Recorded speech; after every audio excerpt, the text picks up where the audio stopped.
CR101radio.com, podcasts, and more. How friendly are you to vampires? This is R.J. Rushdoony with a report on our threatened freedom. We have a very sensitive and thoughtful federal government these days, some would say.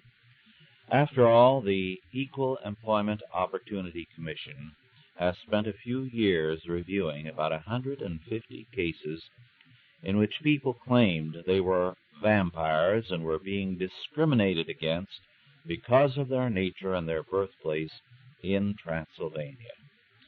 According to Reason magazine, former EEOC Vice Chairman Dan Leach says that the agency's staff members were, quote, so mindless and overzealous that instead of immediately tossing the vampires' charges out, they let them get as far as preliminary examinations, unquote. Now the vampires have had it. Their cases will no longer be considered. Perhaps this is a sign of returning sanity in our federal government, but it is premature to say so. Our bureaucracy and our courts still continue to strain gnats and swallow camels with their normal lack of common sense. Perhaps the only thing keeping these 150 vampires out of the courts is a lack of money. After all, the U.S. Supreme Court in the case of Eddings versus Oklahoma overturned the death sentence of a young man who shot and killed a highway patrolman who stopped him. The court gave as its reasons the failure of the lower court to consider the criminal's background of broken homes. If a broken home is an excuse for murder, then with all the broken homes in America, a very great number of licenses for murder have been issued by the U.S. Supreme Court. I hope, like me, that you are thoroughly fed up with all this nonsense. A bureaucracy and courts concerned with such absurdities as the rights of vampires and excuses for murder are no longer serving the interests of the people nor of justice. Our federal and state governments get more bloated each year, more arrogant, and less rational. In fact, the bigger civil government becomes, the more uncivil, irrational, and absurd it is.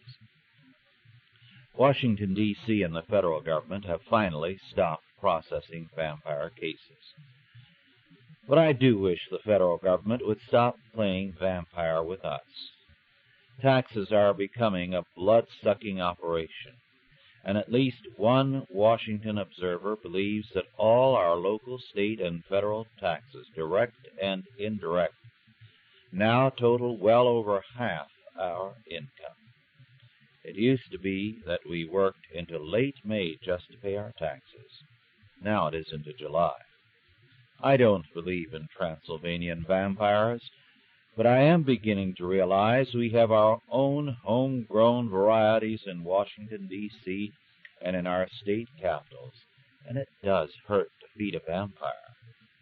We cannot long have freedom with a power state that overtaxes and overcontrols the people. Basic to freedom is a strong people and a less strong civil government. Our freedom today is threatened not simply from abroad, but especially from here at home by a power-hungry civil government, a vast bureaucracy, and a mindless judiciary. Our civil government is no substitute for freedom. This has been R.J. Rushdoony with a report on our threatened freedom.